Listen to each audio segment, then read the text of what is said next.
Most strength standards on the squat for rugby players seem to be around 1.8 to 2 times body weight. I think you recommend something around 2.25 to 2.5. Why is that? There's a couple of reasons. Firstly, a lot of those body weight standards you're seeing are coming from nationwide governing bodies, right?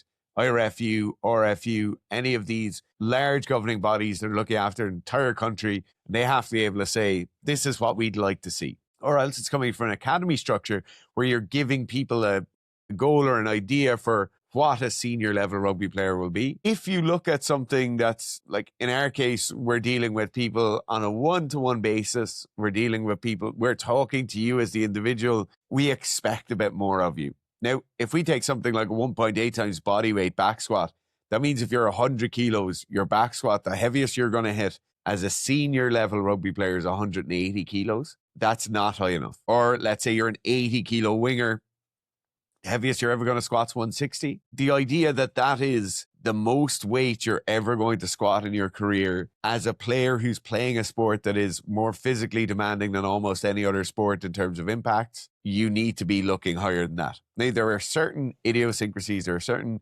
positional differences. Absolutely there are, right?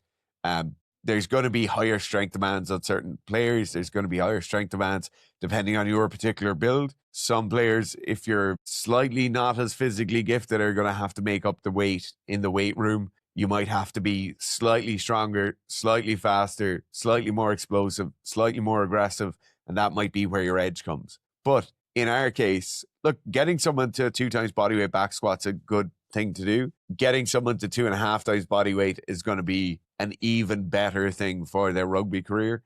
And that is why we recommend pushing that a bit more. Putting weight on the back squat isn't a massively, massively difficult thing to do. Realistically, there's probably 2 periods throughout the year where you're going to be able to do it, assuming not a long-term injury pops up or you don't get burdened with a long-term injury where you might be able to squat a bit more. But generally speaking, for an elite level senior player, 2.5 times body weight is where we want it. Squatty squats.